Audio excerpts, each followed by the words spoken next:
All right, we're here with Klay Kubiak, 49ers passing game coordinator, and Brock Purdy. I mean, it's amazing what he's been able to do in the last couple of years, and yet I try to tell myself to stop being surprised, but this kid just keeps surprising me. Gets bigger, stronger, faster. Every interview, he seems like he's got the kind of reminds me a little bit of like a Derek Jeter, in that he like always seems like he says and does the right thing. You've been around him. Tell us something about Purdy we don't know, maybe.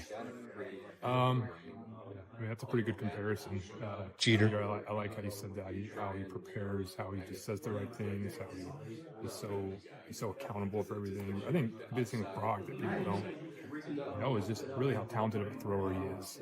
I think people watch him play and they see that he is a good athlete, but Brock's throwing ability, the way he plays in the pocket, and the strength he can get on throws when he has, not great ability to put his feet on the ground, when he can make off-platform throws. He's really talented in those areas. When you compare him to other guys, he jumps off the team. That's why we loved him in college. So he's a very talented thrower, and I think that's probably where he's underrated. One of the things that kind of bugged me late in the year was that Kyle Van Noy was like, "Oh, we've got the secret to beat the Niners after the Ravens game." And all I could really tell when I watched the film was that you guys had some condensed formations, and they blitzed some corners off the edge. And because of the condensed formations, they got home, and then they dropped guys into the middle of the field, it looked like, and they've already have a ton of awesome middle of the field defenders: Hamilton, Stone, the linebackers. They're all great. What did Baltimore do to you guys in that Christmas night game? And did you guys play differently, or did teams defend you differently from that game on that you noticed? Maybe not differently, but Baltimore played us the way they played most people. They were obviously a really good defense, probably the best defense in the league. That statistically, and don't quote me on that, but yeah, they got us on a couple corner blitzes, which are really tough. Kansas City got us on one or two of those too. But I think really once they got the lead and we had a few turnovers, they were able to just really sit in their two-shell defense and defend the run. They weren't really trying to stop the run as much anymore. Played their two-shell, which allowed them to play really soft and force us to check the ball down. So they were able to kind of play conservatively and not give up big plays to us, which is, I think, really what happened in that game. We had some bad turnovers, and it just kind of snowballed from there. So, you guys added, I think, two pretty good receivers in Pearsall and Cowing. Cowing's really impressive to me in that, I love the guys who work out like pros, but also had production. And he had 3 straight years of 1,000 yards. And Pearsall, you can just see he can turn you into a pretzel. I guess my concern with Pearsall would be like, do you think he can maintain at this level separation throughout the entirety of the route? Or when he gets into the meat and potatoes of the length of the route, is that cushion going to get eaten up? What do you think when you watch him? I think that's what I really loved about Ricky, was how he separates and how he runs routes. I think anybody coming into the league, you got to continue to work on that, and it comes with getting stronger. Continuing to work on your speed, continuing to work on your releases, getting a ton of reps against really good man coverage. I think Ricky's going to get better at that stuff.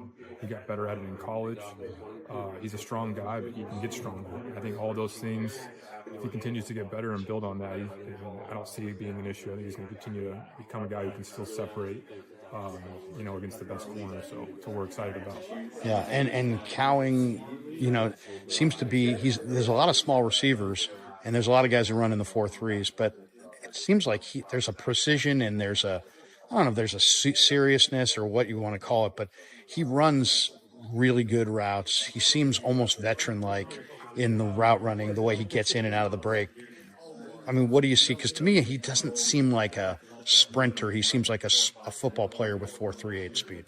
I completely agree. I think you said it best. He is a great football player.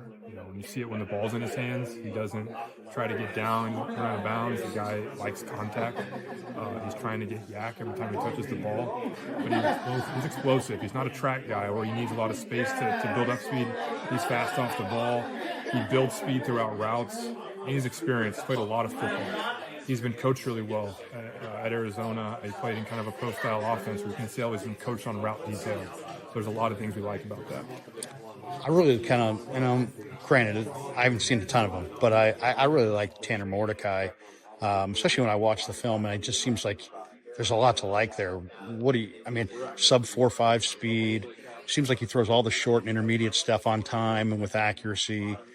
He's a fiery competitor when you see him at his core, but he's seems kind of mellow and kind of low key. Reminds me in some ways of Brock. What do you see with Mordecai? Were you part of the process that got him here? Yeah, no. Brian Greasy did a really good job of kind of looking at those guys who are maybe going to be around later in the draft or as free agents and kind of narrowing it down to the ones we like. And Tanner was obviously at the top of that list.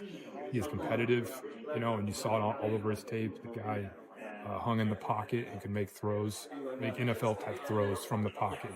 That's what really attracted us to him.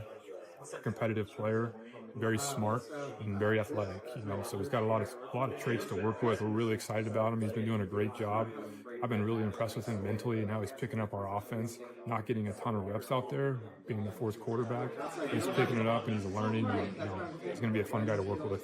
When he takes off to run too, there's a courageousness about it. He's the highlights I saw, he's running in the middle of the field. He's setting up his blockers like a running back. He's cutting back in the middle. I mean, there's not a lot of fear when he starts to run. He's a good football player. Yeah. I think that's like everybody we look for the Niners. We want good football players, and he's got the mindset. Appreciate your time, man. Yeah, man. Appreciate you. Yeah, thank you. Yeah.